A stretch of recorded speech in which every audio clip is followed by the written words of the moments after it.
እስረኛ የሞት ፍርድ ተፈርዶበታል። ነገር ግን ምንም አልተደናገጠም። ይልቁኑ ወደ ሚዲያዎች በመዞር ከዚህ ላስወጣው $100 ሚሊዮን እሰጣለሁ በማለት እየጮኸ ይናገራል። ልክ ይህ ዜና እንደወጣ በሀገሪቱ ላይ ያሉ ህገወጥ ድርጅቶች ትኩረት ይስባል።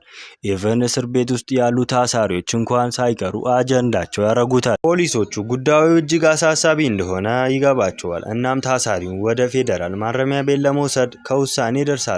ማንም ባላሰበበት ቅጽበት ሄሊኮፕተሩ በጥይት ተመታና ባላንሱን መቆጣጠር ከብዶት ከመሬት ተላጠመ።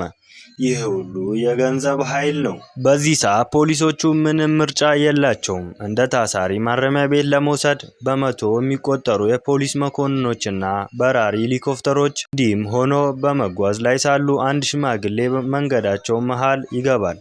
እናም ፖሊሶቹ በፍጥነት እንዲሻገር ይነግሩታል። ነገር ግን በጥቂት ሰከንድ ውስጥ ሰውየው ከላዩ ላይ ያለው ልብሱን ጥሎ ጦር ኃይሉ ላይ የጥይት ናዳ ያዘንብባቸዋል። በተመሳሳይ ሰዓትም የፖሊሶቹ መኮንን በታንክ ድምጥማጣቸው ይጠፋል። ብዙ ሰዎች ህይወታቸው ይጠፋል።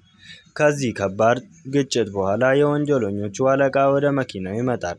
ነገር ግን በሩን ሲከፍተው ያገኘው ታሳሪውን ሳይሆን በሱ አምሳያ የተቀመጠውን አሻንጉሊት ነበር።